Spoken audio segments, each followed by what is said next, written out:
blocks, getting ready in these last few moments before the race. Yep. We have Sydney Edwards, coxswain, the Princeton crew. She's ready to race. Fantastic coxswain. Coxed the 1V last year to their silver medal at both the sprints and the IRAs. And she's going to be driving these boys on today and trying to get the most out of them. If I'm correct, I believe she was the first female coxswain to cox a men's boat, the junior men's 8 at Junior Worlds for the USA national team. I think that is the case. Just a trailblazer in the sport. It's awesome to see her out here, and she's an awesome part of this team. These and two this race boats, is underway. They're flying out of the blocks.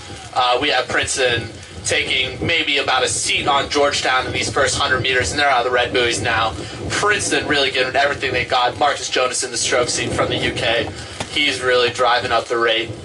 Yeah, Marcus Jonas came in last year as a freshman, but was given the keys to the car. He was in the stroke seat as a freshman last year, and he's definitely known for setting up a really nice rhythm that allows all of his teammates to just tee off on. And he's also known for his deadly sprints in the last 500 meters. This guy just really gets the rate up and really just lets the boat fly. And that Jonas sprint, as we call it, has just gave Princeton some really key victories last year. Yeah, and a little more British silk behind him with George Dickinson from the St. Paul's School, freshman out of London. He has come into the team this year. And made a statement. Right. He's really come in with a bang, and we can see Princeton here just really setting the tone for this race with already about a length on Georgetown, not even at the 500-meter mark yet. And that is Marcus Jonas and George Dickinson really putting it out there in the stern pair for these first 500 meters. And right behind George Dickinson, we have Adam Teese, another Brit. We got 3 Englishmen right in a row. And real international flavor to this varsity boat right here.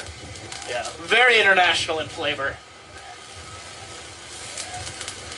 So we're now through the 500-meter mark. We are in the second 500 meters of this race, and it looks like Princeton has had a really strong start and has established a really strong base as they are now up about probably a third of a length of open water on the Georgetown Hoyas. So right now the Tigers are taking on the Hoyas.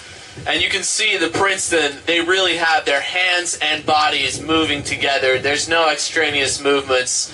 You know, they're just moving up and down the slide, nice and relaxed, and they're doing it as one. That is the key in this sport, that everything you do it as one. Yeah, definitely.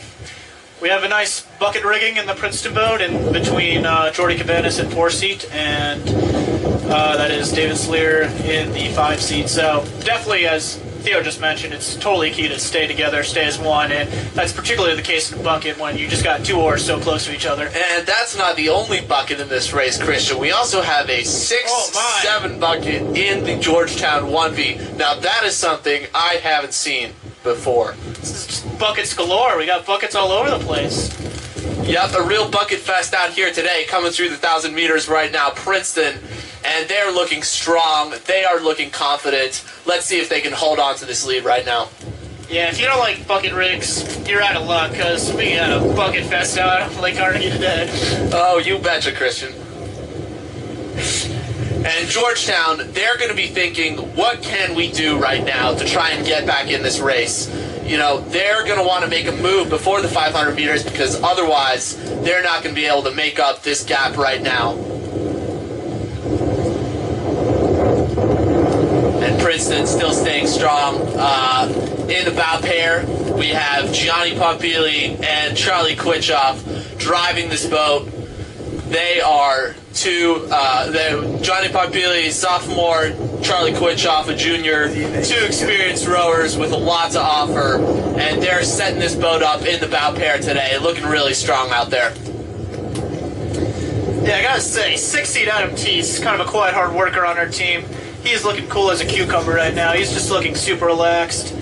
Just relaxed in the upper body, relaxed in the torso, relaxed in the shoulders, relaxed in the jawline. He's providing a real nice relaxed rhythm to the guys behind him in the meat wagon. So he's providing a real nice transition between the stern pair battery and the engine room of this Princeton 1V. Yeah, and you wouldn't be able to tell it from the expression on his face. Always so relaxed, but I'm sure he's working hard right now, and he's really feeling it in these strong winds. But every single man in that boat is going to be really feeling it right now coming to these last 500. The legs are going to start to burn, and you're going to have to turn it up for the last 500 meters and really get everything you've got. Yeah, definitely. I think that's one of the cool kind of oxymoronic yin-yang qualities about this sport, is that you got to be going absolutely after it. You got to be working hard, but you got to be doing it really relaxed and with really good blade work and really good technique. So you got to be going hard, but you got to be relaxed at the same time, and that's something the Princeton 1V is just putting on a spectacle about right now. Of course. They're just totally emulating those things right now. Best crews always make it look effortless, and right now Marcus Jonas is just looking cool as can be.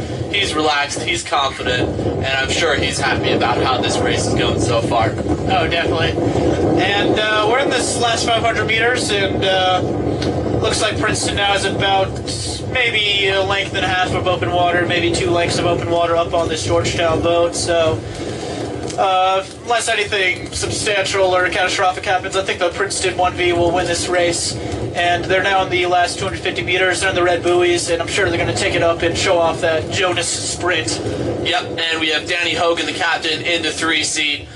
He's been setting a real example throughout this year, just as a teammate, as a leader, and I'm sure he'll be happy about how the racing has gone today, both for his boat and for Princeton overall. You know, a couple of tough results, but broadly speaking, the Tigers have shown up today and have raced hard, and that's all you can really ask for as a captain. Definitely. And we're probably in the last 50 meters of this race, or at least the Princeton 1V is in the last 50 meters of this race. And they are charging to the finish line, and they are just about to cross it, and the red flag is down, and the Princeton 1V has won this race, and they have won the Fosbury Cup. Here comes Georgetown, and they have just crossed the finish line as well. So about 2 or 3 lengths of open water for Princeton there over Georgetown. Great result for Princeton, and they'll be happy with how that race went for them today. Definitely. So we have Princeton winning 2 out of 3 races this afternoon, including the race for our